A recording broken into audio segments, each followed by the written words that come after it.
So, and I'm sure he's got his insured. I would. I mean, I it's definitely would. And he's, $25,000. he's got everything too. So he's probably got a lot of different. Maybe there's one big blanket. Maybe he's got one just specifically for like these games, and then everything else is under a blanket. I don't know. uh, but that brings the point of if you're starting to collect something, let's say retro games, you really should figure out what it is you want to collect, where you want to go with it. So I would start somewhere simple, somewhere easy. The NES is for me always a great place to start. But if you're kind of like looking, you don't want to go like mainstream and start with the NES or Atari or something like that. You could go with the TurboGrafx systems. They're just they're just a little bit more expensive, the games.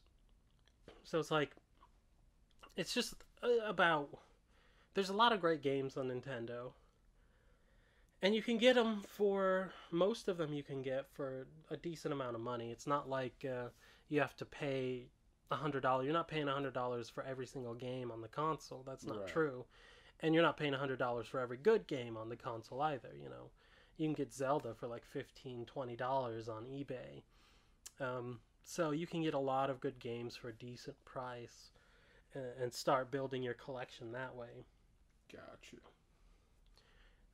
But I wouldn't start if I was just getting into it. Mm-hmm. If I wasn't, a billionaire anyway, I wouldn't start with something like the Neo Geo, which games can get into the tens of thousands of dollars each.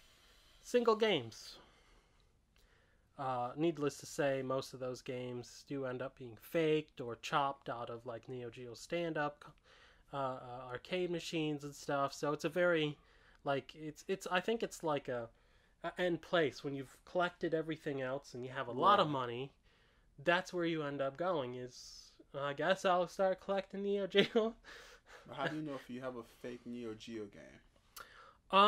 Well, I don't really know a lot about the Neo Geo games. They're huge. They're fat like this. But the Neo Geo basically was a system that you bought where you could get the games that were on the exact games on the arcades into your house. Okay. And it even had an adapter where you could take the chipset out of an arcade machine and plug it into the adapter, and you could play it on this home console game. The MVS, I think it was called. And the cartridges themselves are huge. They're like, they're huge. They're big. They're big things. So it was not a very popular system back in the 90s when it came out because it was one of those systems that were just kind of overly expensive. It was like $400 to $500 for like just a base with one controller thing. And then there were other options you could get with it. And then the games weren't cheap back then either. I think they were still $100 or so, or $150 a piece $150 to buy them. So they've never been cheap. But because it wasn't very popular, not many were made, not many were purchased, not many games came out. And so some games, a lot of games actually, are worth more than $10,000 each.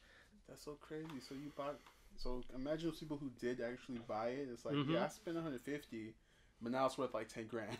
Yeah, I know collectors who have Neo Geo systems, but they have no games for it. How much because is the I think a worth? system you can still find on eBay for a couple $100, maybe. So the system is not super. Yeah, the systems aren't as expensive as the actual games. The games are where it comes, and not every game is expensive, but there are a lot of them that are really, really expensive. So of course, people with a little know-how, they just kind of take games out of like arcade cabinets, which, okay, I'm gonna cannibalize this arcade cabinet that's worth maybe $1,500, and then turn it into a fake cartridge that's I can sell for $30,000. I mean, shit. But that's terrible and also super illegal. I mean, you're going from like, okay, maybe somebody sold you like a fake Earthbound game and you paid $200 for it and you thought it was real, but it turns out it's not. Right. Versus, um, fraud where somebody's taking $30,000 of someone's money. That's a different level of crime there. That's wrong. Then again, if you just got 30,000, So again, like, I guess the point is, like, know where you want to start, what you want to collect, right. and then work your way out. I sort of didn't follow that when I started to collect. I did and I didn't, and it's caused me one of my biggest triumphs / regrets that I've ever had. When I first started, I was only really interested in, like, Super Nintendo and Genesis and Nintendo. Okay. And that was it. I didn't really care about any of the other systems at the time. So, and Atari, and there was a yard sale I'd heard about. I'd seen on Craigslist or something. They were selling some Atari games, and I went down to pick some up, and they were all gone by the time I got there. And this guy came out with this other game system. He was like, "Oh, I got something else. Let me come out and show it to you." He had no idea what he had. Right. I had no idea what he had. He gives me this system in a box, and it's a CD system. There's a lot of games in there.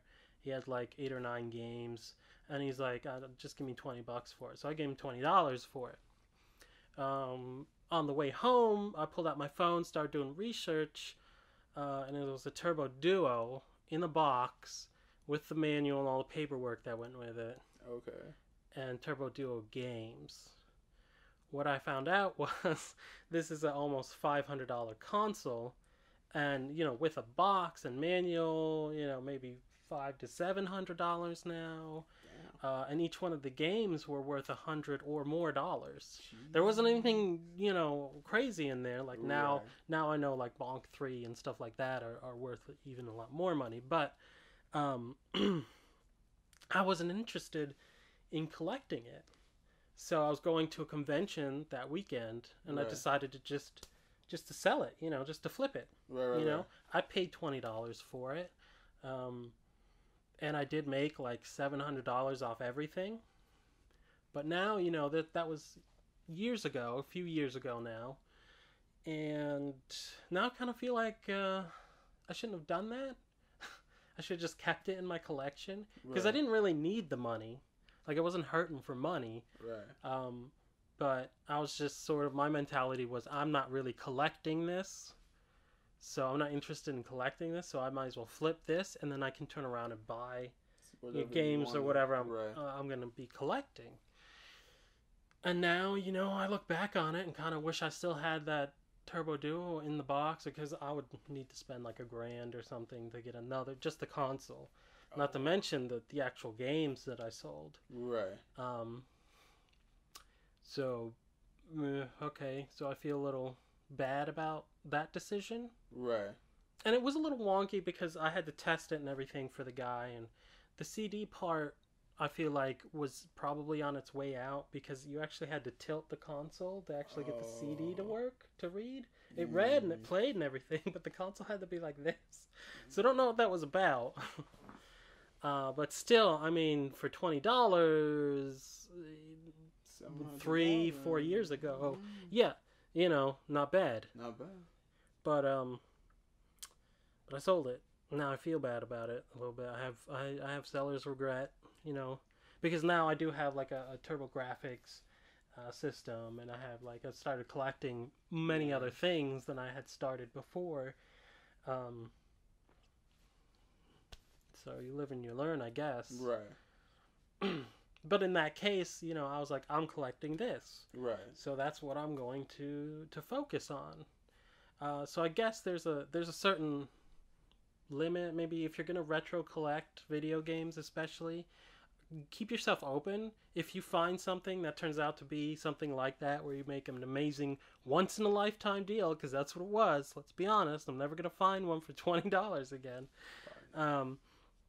A once-in-a-lifetime deal, maybe keep it around for a little while before you get before you just sell it and just sort of, oh, cool, and then months or years later you're like, probably shouldn't have done that. So are you still going to garage sales? Is what the questions are. Oh yeah.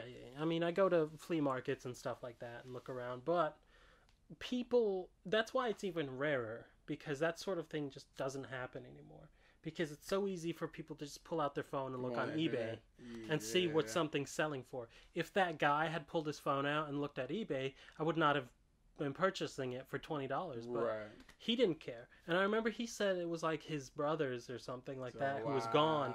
So hopefully, his brother probably killed him when he got back, and he's like, "You sold what? For how much?"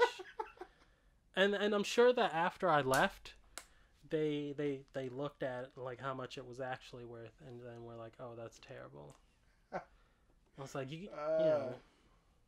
But that sort of thing, because of the access to technology and everything nowadays, just doesn't happen. Right. There aren't these treasure troves up in grandma's attic anymore where somebody's just sitting there selling games. When I was a kid and stuff, sure. Yeah. These games were, I could go, I think we went to an auction once and we bought an NES system with like 100 games.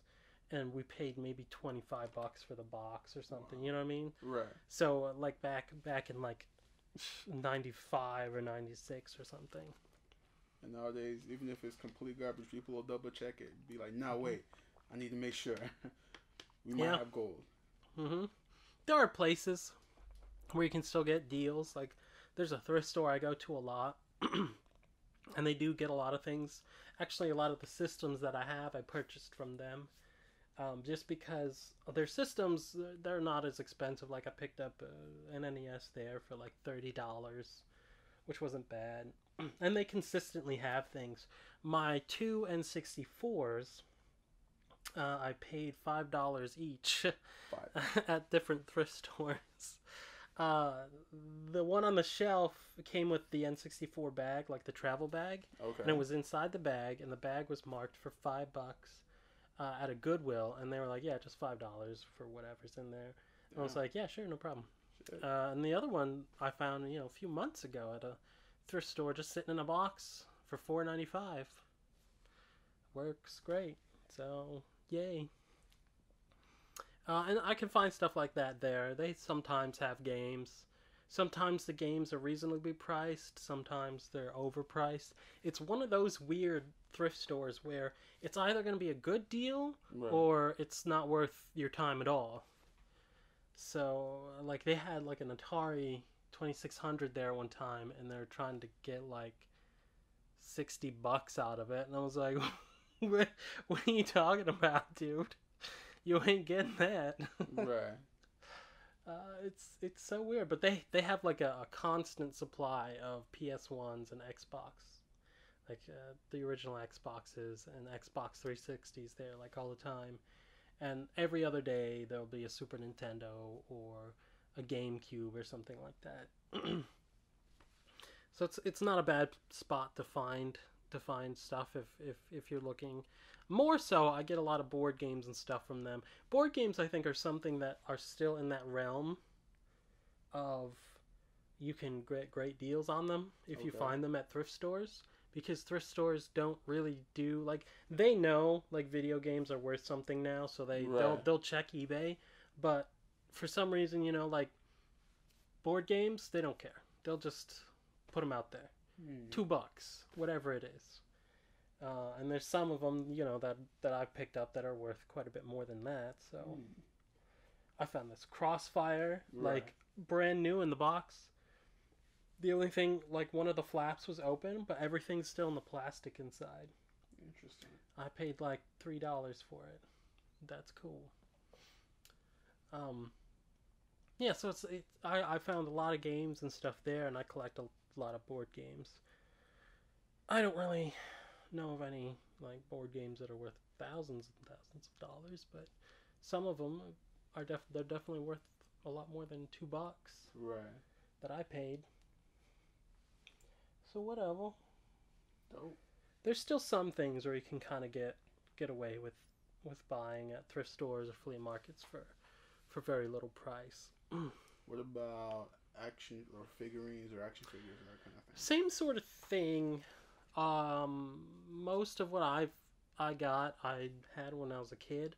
Oh, Like, okay. almost all of my X-Men back there are all like I've had those since the '90s. Like almost all of them, except for that one giant Wolverine back there. I picked him up at the thrift store for about $10. Um, but action figures, I get a lot of them. A lot of the other stuff that's not the X-Men that I have around, I've picked up. I have like Castle Grayskull I got at that same thrift store for $2. So that was a steal. I don't think they knew what they had. Right. I saw it and I was like, oh man, I'm taking that. I picked up a Chitara. They do that thing where they take a bunch of toys and they put them like in a bag. Oh, okay. And it's just like $3 for the whole bag or $2 for the whole bag. So I've gotten a lot of like random things. Right. So I go through and I look and I'm like, oh, what's in here? And I've picked up a few like He-Man toys and stuff like that. That you don't expect to see.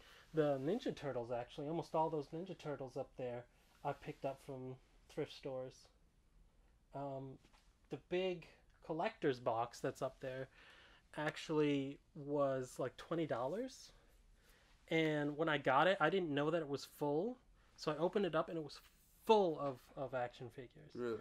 So not only did I get the collector's box, but I got lots and lots of these figures. And there's a lot up there. So I made out I made out pretty good on that one. I'm pretty sure the Ninja Turtle stuff is decent. Yeah, there's a lot of stuff I picked up from the thrift stores there. Some of them were inside some of those bags. I did buy.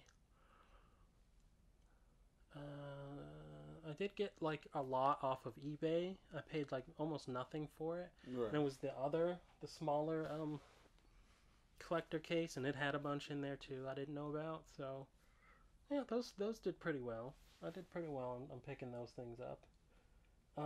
But it's tough because like you go in there and do you want to spend like it's a wall full of toys and it's like how much time do you want to spend? Do you want to go through every single little bag and see if there's something to buy there or not? But I've gotten good at it. I kind of breeze through and I'm like, is anything cool there? No, all right. How often do you go thrifting? I used to go a lot, but I've had less time now, so I try to go a couple of times a week to the same place. It's definitely gotten worse than it was when I first started going there, because I think more and more people have like figured out that they have stuff. So there's people that go there and they're just there all day, every day. Damn. And they just stand there like next to the doors, waiting for people to come out with the carts full of new stuff, and they're like vultures. They dig through everything looking for it. But then I walk past like their carts and they're full of like dumb stuff. Oh, okay. I'm like, do you know what you're even getting? Some of them just grab everything and then like sort through it later, and like put stuff back as they go through, because they just want first pick. Yeah. This one lady does it, and whatever, because I still go in there and find stuff. Right. Looks like you missed some. Actually, I was in there a few months ago, and that's where I picked up the AT-AT walker over there, the original one. I found that, and I found the original Empire Strikes Back giant Millennium Falcon. Oh, okay. And a lot of the other ships, there's an X-Wing or two I have.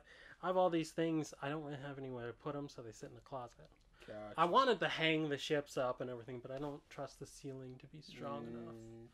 So I keep them away. But they're like the original ones, so those were pretty good finds because I only paid a few dollars a piece for them. Again, very surprising to me. My robot back there, Amiglio, I found at another thrift store. I bought him for $5. It's a pretty cool little robot. I don't have the controls or anything for him, so I don't know if he works. Doesn't matter, he looks cool. That's what it's all about for me. Fair enough. Oh yeah, here's one.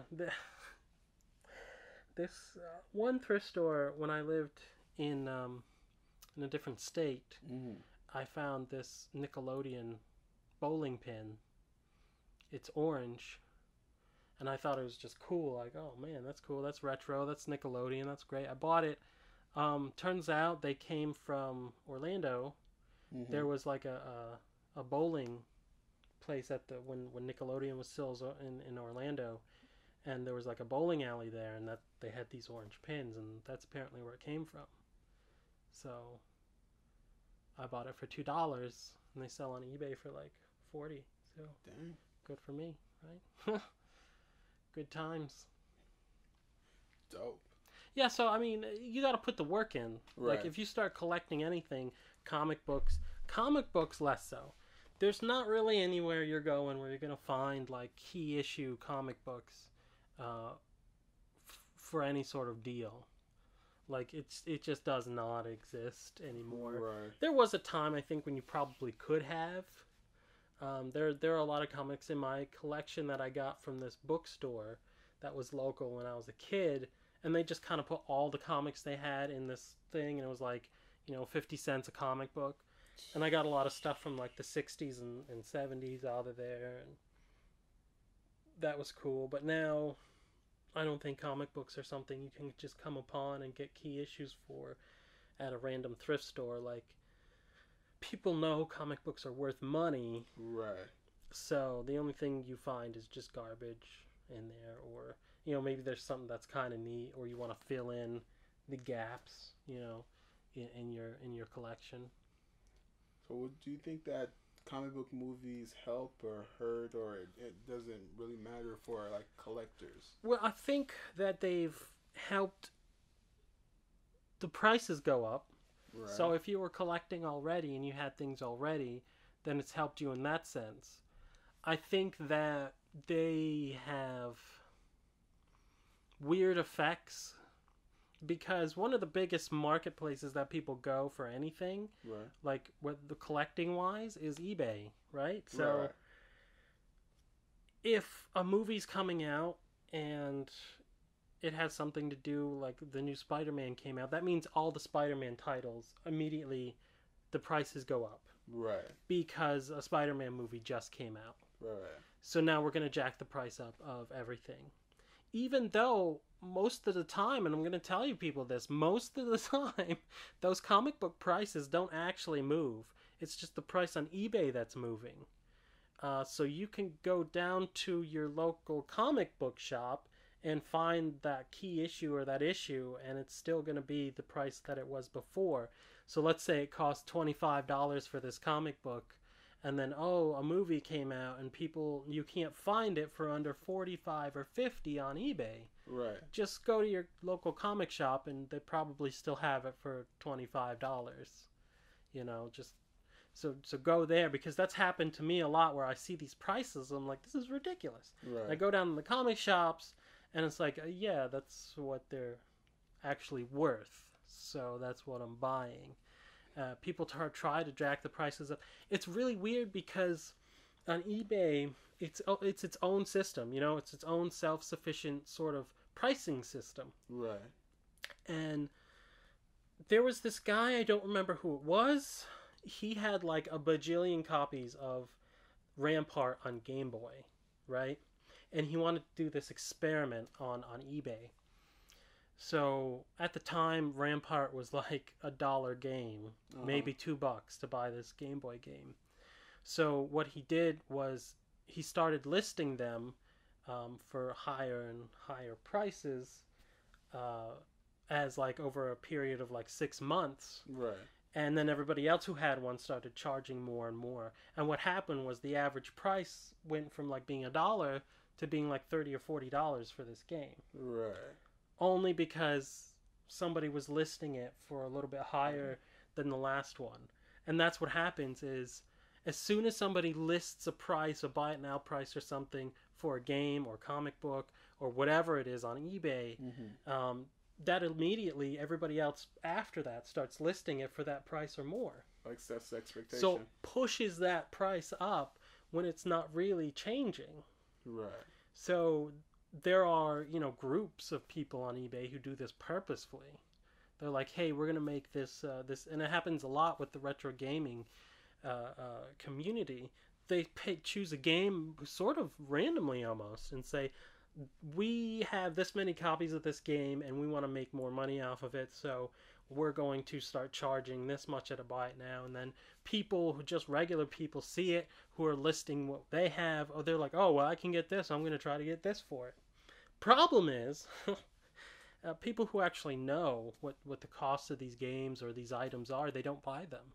Right. So you might see something on eBay for $60, but what it's really selling for is far less than that Right. when it sells. And that same listing you'll see. This is why I watch a lot of things, because what'll happen is it won't sell, and it won't sell, and it won't sell, and then you come back 4 weeks later and it still has not sold, and they just keep relisting it. You know that that's a bad price for it because nobody's buying it. Right. It's the same thing with like the scalpers and the Switch and stuff. They bought them all thinking they were going to get like $500-$600 for them. Now they have, closets and basements full of them, yet they're still trying to get that profit off of them, and nobody's buying. And especially now, man, I was in a Target 2 days ago, Right. and they were full. The case was full of Switches. Yeah, people were like, oh, I can't find them. Come here, man. They're all over the place. They're full of them. The scalpers, I think, have finally stopped buying them because they know they can't turn them around. So basically, eBay Illuminati has failed. Right. Well, on eBay it's a little tougher because when you go there and you want to find something, and they've pushed the price up, you can't really find it anywhere else. Yeah. And it's also the first like reference. So even if you find it outside of eBay, somebody selling it on Craigslist, the first thing they're looking at is what it's priced for on eBay. Right. So they want that. And it's like, well, that's not what it's worth. Right. So it can be difficult to find what you want for a price that you want. My advice is patience, because you will be able to eventually buy it for a cheaper price than what the buy it now or whatever is on eBay. Because very rarely do I get onto eBay and find a buy it now price that's fantastic. Right. Oh, I should get this, Right now. Because that just happens when somebody's listing something, they don't know what it's worth and they just want to get rid of it. Right. I always make offers. Sometimes there's ones that have, a lot of them now have make offer. Yeah. So if it's a price that's almost there, then you can usually get around 30%. And what I do is I wait for that last day, because this guy's had this item on there for like a month. Nobody's bid on it. Nobody's bought it now. Nobody's making an offer. I make that offer. This is what happens. I make the offer. They make a counter offer, which is usually like $1 off of the price, which is laughable. Right. I wait. I make my next offer a few hours before the item's going to end. Now this person's like, do I relist it? Do I want to go through all that again? Or do I want to just sell it? Unless they have multiples of something and they just keep selling them left and right. Right. Then you make that same offer you made the first time around again, and they take it, because they don't want the hassle of having to redo it and pay extra seller fees and everything, and they're just like, fine, whatever, take it. Because that's the price of what it costs usually anyway. They're trying to get ridiculous amounts of money off of stuff, and it's bad. It's dumb. Anyway, I think we've talked a lot about collecting today. Yes, I've learned a lot.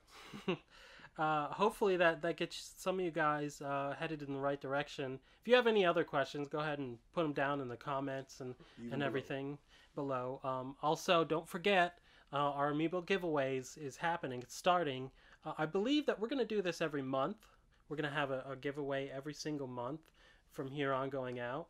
So, anybody any of the subscribers that we have, you're already in. We're going to do a random draw. And I'm putting a date on the first one to be September 12th. So September 12th is the deadline for the current amiibo giveaway. And the first amiibo we're going to give away is the Wolf Link amiibo. Not as difficult to find as it was, but still I think it's been sold out again in a lot of places that I've gone to. So this is a great opportunity to get it for free.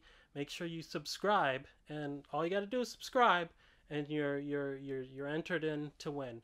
On September 12th, we're gonna choose a subscriber. It's gonna be a blind sort of thing. Maybe we'll video it, maybe we won't. I don't know. I gotta get one of those rolly things where you pick the name out. Right, lottery.